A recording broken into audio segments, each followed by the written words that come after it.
I've written a letter that has several paragraphs, and to make each paragraph stand out just a little more, I want to add a first line indent.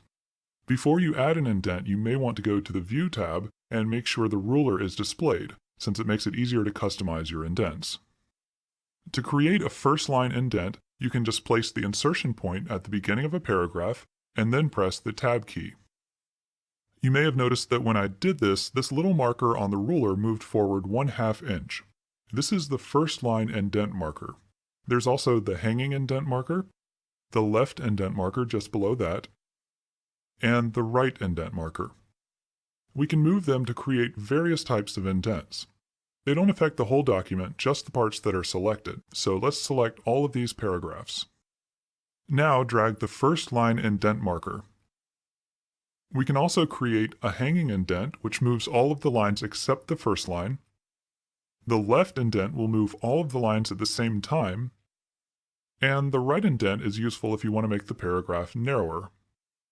But for this letter, I need a more traditional look, so I'm just going to do a first line indent of 1/4 of an inch. Indents are a good way to keep things lined up in your document, but for more complex documents, such as resumes, they're not always enough. I'd really like all of these dates to line up.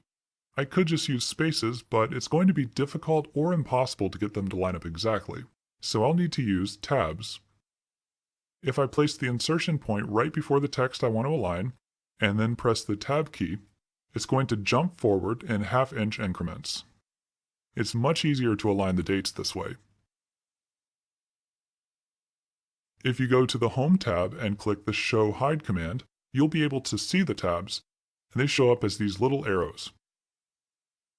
You can delete them by pressing the backspace key.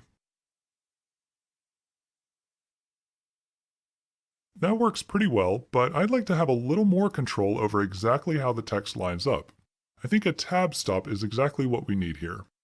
Tab stops tell the text exactly where to line up, so you're not limited to 1/2 inch increments. On the left side of the screen is the Tab selector. If you click it, it will cycle through all of the different types of tab stops that determine whether the text is left aligned, centered, right aligned, or aligned at the decimal point if you're using numbers. I'm going to select the right tab. Just like with indents, tab stops only apply to the selected paragraph, so select all of the ones that need tab stops.